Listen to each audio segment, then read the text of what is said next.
87వ వార్డులో రేషన్ కార్డుదారులకు రాగు మరియు 20 రూపాయలకే కేజీ గోధుమ పిండి పంపిణీ కార్యక్రమం. ముఖ్య అతిథులుగా టీడీపీ రాష్ట్ర కార్యదర్శి బొండ జగన్నాథం. నూతన సంవత్సరం సందర్భంగా రాష్ట్ర ప్రభుత్వం ఆదేశానుసారం రాష్ట్ర వ్యాప్తంగా అన్ని జిల్లా రేషన్ డిపోలలో రేషన్ కార్డుదారులకు గోధుమ పిండి మరియు రాగులు పంపిణీ చేయడం జరిగింది. అందులో భాగంగా 87వ వార్డు పరిధిలో ఉన్న రేషన్ డిపోల్లో గోధుమ పిండి మరియు రాగులు పంపిణీ కార్యక్రమంలో ముఖ్య అతిథిగా టీడీపీ రాష్ట్ర కార్యదర్శి బొండ జగన్నాథం గారు పాల్గొని లబ్ధిదారులు పంపిణీ చేయడం జరిగింది. ఈ సందర్భంగా ముఖ్య అతిథులు మాట్లాడుతూ నూతన సంవత్సరం కానుకగా రాష్ట్ర ప్రభుత్వం ప్రజలకు కేజీ గోధుమ పిండి 20 రూపాయలకే అందజేయడం జరుగుతుందని, ఈ పంపిణీ పరంగా ప్రజలు ఆనందం వ్యక్తం చేస్తున్నారని, కూటమి ప్రభుత్వం అభివృద్ధి కాకుండా ఎన్నికల సమయంలో ఇచ్చిన హామీలను నెరవేరుస్తుందని అన్నారు. ఈ కార్యక్రమంలో వార్డు అధ్యక్షులు Vijaya Ramaraju, secretary Botta Prakash, Bellamkonda Rajan Raju, Pragada Danayya, P Pentayya, Kallepalli Srinivas Varma, Malla Ramu, Y Bhaskar Rao, Kaniti Eswararao, Kaduputla Srinu, Appalanaidu, ration dealers ప్రజలు పాల్గొన్నారు. అందరికీ నమస్కారం. ఈరోజు కూటమి ప్రభుత్వం ఏర్పడిన తర్వాత ఇటు సంక్షేమం ఇటు అభివృద్ధి కూడా ముందుకు తీసుకెళ్ళిన ఒక మంచి ఆలోచనతోనే ముందుకెళ్ళడం జరుగుతుంది. దానిలో భాగంగా మరి చంద్రబాబు నాయుడు అంటేనే కానుకలు.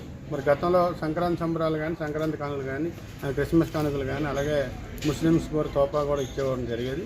మరి గత 5 ఏళ్ళు కూడా ఇవ్వకపోవడంలో మరి ఇప్పుడు ప్రజలందరూ కూడా ఆరోగ్యంగా ఉండాలి, రైస్తో పాటు రాగి జావ కూడా తాగాలని ఒక మంచి ఆలోచనతో ఏదైతే 3 కేజీలు ఒక కార్డుకి ఇవ్వడానికి, ఏదైతే రైస్ కట్ చేసి రైస్ ప్లేస్లో ఇవ్వడానికి కూడా ప్రభుత్వ నిర్ణయం తీసుకోవడం. మరి సంక్రాంతికి అయితే అందరూ అనుకున్నాం గతంలో లాగే పప్పులై కూడా ఇస్తారని చెప్పి అనుకున్నాం. అది అనివార్య కారణాల వల్ల ఇవ్వకపోగా ఈరోజు గోధుమ పిండి అనేది పండగకి చపాతీ రూపంలో వాడుకోవచ్చని చెప్పి ఒక ఆలోచనతోనే 6 రూపాయలు వేలు చేసే గోధుమ పిండిని 20 రూపాయలకి రేషన్ డిపో ద్వారా ఇవ్వడం జరుగుతుంది. దీనికి ప్రజలందరూ కూడా చక్కగా వినియోగించుకొని వినియోగించమని చెప్పి తెలియపరుచుకుంటూ అన్ని డిపోల్లో కూడా అన్ని డిపోల్లో కూడా ఇవ్వడం జరుగుతుంది. అందరూ కూడా ప్రజలందరూ వినియోగించుకుంటారని చెప్పి తెలియపరుచుకుంటూ, అలాగే మరి ఇక్కడ చూస్తే వార్డులో అభివృద్ధి అనేది చాలా ఎక్కువ చేసాం.